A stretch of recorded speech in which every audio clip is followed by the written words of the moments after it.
रहे हैं, क्योंकि जो एक ऐसा अवसर है जो हमें इस सदन में हर 2 वर्ष के बाद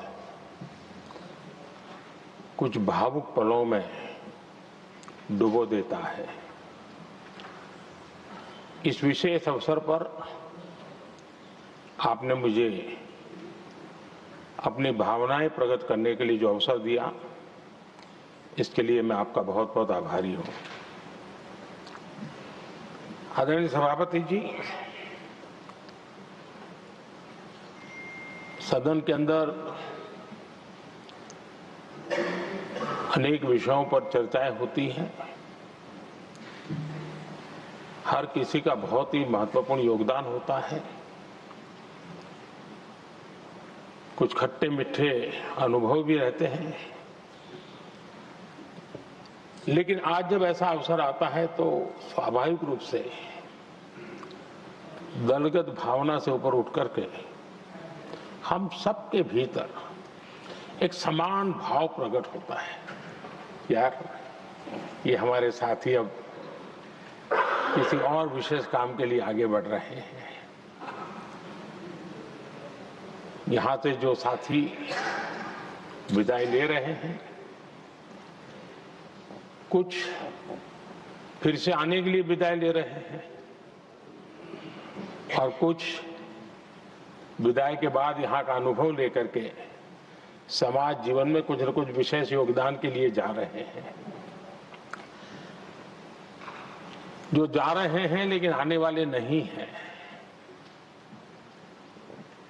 उनको भी मैं कहना चाहूंगा कि राजनीति में कोई फुल स्टॉप नहीं होता है।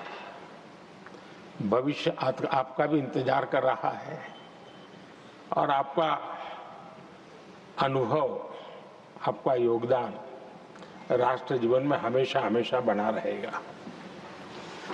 आदरणीय सभापति जी, इस सदन में जो भी सदस्य माननीय हमारे विदाई ले रहे हैं,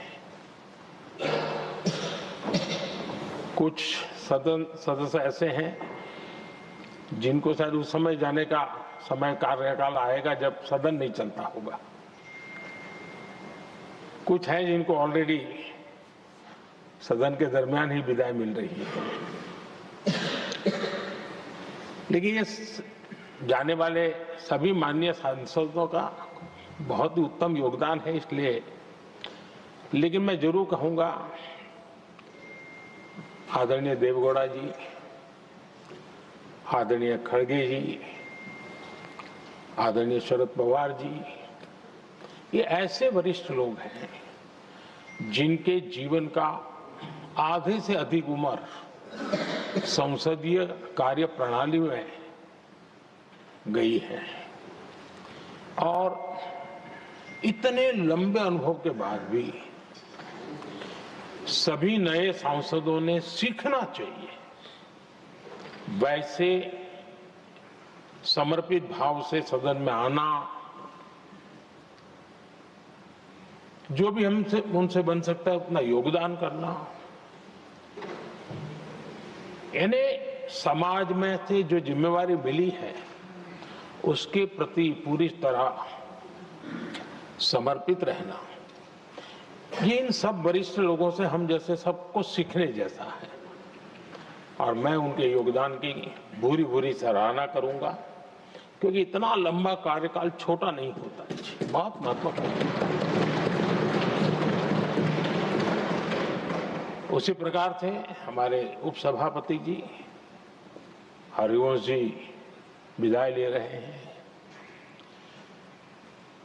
हरिवंश जी को लंबे समय तक इस सदन में अपनी जिम्मेवारी निभाने का अवसर मिला है। बहुत ही मृदुभाषी, सदन को चलाने में सबका विश्वास जीतने का निरंतर जिन्होंने प्रयास किया, और मैंने देखा है कि संकट के समय ज्यादातर उपसभापति के ही जिम्मे आ जाता है कि भाई आप संभाल लेना जरा, तो उनको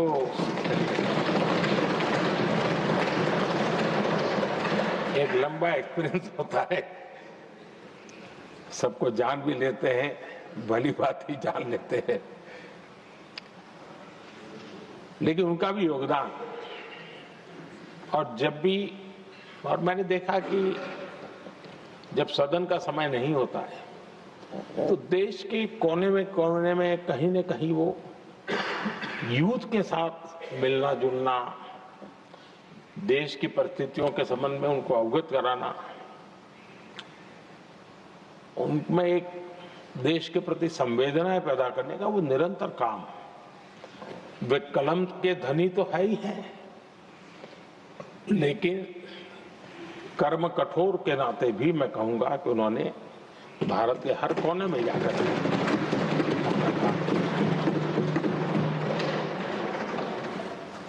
आदरणीय सभापति जी, कभी कभी किसी समय हम सुनते थे कि सदन में बहुत ही हास्य विनोद व्यंग्य का अवसर मिलता रहता है। इन दिनों शायद धीरे धीरे कम होता जा रहा है, क्योंकि 24/7 मीडिया की दुनिया ऐसी है कि हर कोई कॉन्शियस रहता है। लेकिन हमारे आठवले जी हैं जी, सदाबहार है।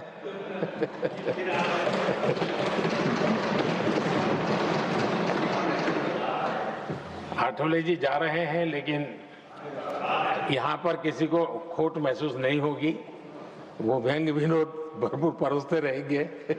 जब ये पूरा भरोसा है। आदरणीय सभापति जी, सदन में से हर 2 साल के अंतराल के बाद एक बड़ा समूह हमारे बीच से जाता है, लेकिन ये ऐसी व्यवस्था है कि जो नया समूह आता है उनको बाकी जो लंबे समय से 4 साल से बैठे हुए साथी हैं, अनुभव है, नए लोगों को तुरंत उनसे कुछ न कुछ सीखने का अवसर मिलता है। और इसलिए एक प्रकार से यहाँ की जो विरासत है वो कंटिन्यू प्रोसेस हमेशा रहती है। ये बहुत बड़ा लाभ होता है। मुझे पक्का विश्वास है कि जिनको इस बार जाना नहीं है वो भी, जो नए माननीय सांसद आएंगे, उनको उनके अनुभव का लाभ मिलेगा और उनका योगदान भी सदन को और समृद्ध करेगा, ऐसा मेरा पूरा विश्वास है। आदरणीय सभापति जी, हम लोग जानते हैं कि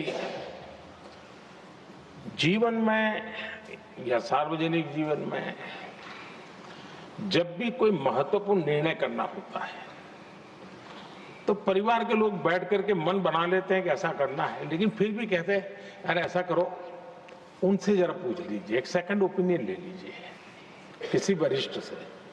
और घर में वरिष्ठ नहीं तो कहेंगे मोहल्ले में देखो भाई, वो काफी अनुभवी है, जरा उनसे पूछ लो एक बार उनका मन क्या करता है। अगर कोई बीमार है तो भी कहते हैं यार ऐसा करो भाई, एक और डॉक्टर से जरा ओपिनियन ले लो। सेकंड ओपिनियन का बहुत महत्व होता है। मैं समझता हूँ हमारी संसदीय प्रणाली में ये सेकंड ओपिनियन की बहुत बड़ी ताकत रही है। एक सदन में कुछ निर्णय होता है, दूसरे सदन में फिर आता है सेकंड ओपिनियन के लिए। अगर इस सदन में होता है तो उस सदन में जाता है सेकंड ओपिनियन के लिए। और ये सेकंड ओपिनियन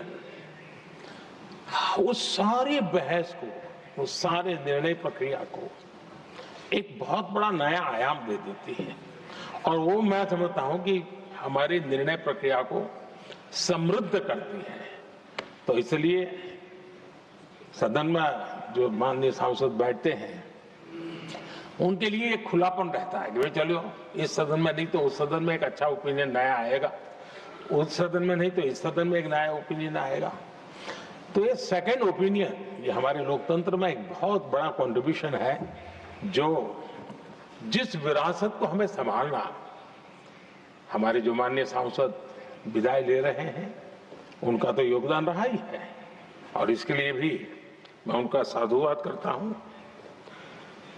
आदरणीय सभापति जी, जो हमारे माननीय सांसद विदाई ले रहे हैं, बहुत आने वाले दिनों में तो शायद ये अवसर रहने वाला ही नहीं है। लेकिन ये माननीय सांसद ऐसे हैं कि जिनको पुराने संसद के भवन में भी बैठने का मौका मिला और नए संसद भवन में भी बैठने का मौका मिला। उनको दोनों इमारतों में उनको राष्ट्र के कल्याण के लिए अपना योगदान देने का अवसर मिला है और उनके कार्यकाल में ही उनको इस नए सदन के निर्माण प्रक्रिया में और नए सदन की निर्णय प्रक्रिया में भी हिस्सा बनने का अवसर मिला है। वो एक विशेष उनके जीवन में याद रहेगी, नई स्मृति रहेगी। आदरणीय सभापति जी, मैं सभी माननीय सांसदों के, और मैं मानता हूं कि ये सदन अपने आप में एक बहुत बड़ी ओपन यूनिवर्सिटी है। राष्ट्र जीवन की कई बारीकियों से परिचित होने का अवसर सदन में प्राप्त होता है। एक प्रकार से हमारी यहाँ शिक्षा भी होती है, हमारी दीक्षा भी होती है। ये 6 साल यहाँ जो रहने का अवसर मिलता है वो जीवन को गढ़ने का, राष्ट्र जीवन के घड़तर में योगदान का तो महत्व है ही है, क्योंकि निर्णय प्रक्रिया का हिस्सा है, लेकिन स्वयं के जीवन को गढ़ने का भी एक अमूल्य अवसर होता है। और इसलिए जब माननीय सांसद यहाँ आते हैं, उस समय की उनकी जो भी सोच, समझ और क्षमता है, जब जाते हैं तो अनेक गुना वो बढ़ती है, उसका विस्तार होता है, अनुभव की एक बहुत बड़ी ताकत होती है। अब तब जाकर के जाने के बाद राष्ट्र जीवन का उनका निरंतर योगदान बना रहे हैं। वे अपने तरीके से व्यवस्था के तहत हो सकते हैं, व्यवस्था के तहत न हो सके, लेकिन उनका अमूल्य योगदान मिलता ही रहे राष्ट्र जीवन के निर्माण में। उनका अनुभव हमेशा हमेशा उपयोगी हो, ये मेरी उन सभी माननीय सांसदों को मेरी शुभकामनाएं हैं। और मैं फिर से एक बार सभी माननीय सांसदों के योगदान का गौरवगान करता हूं, साधुवाद करता हूं।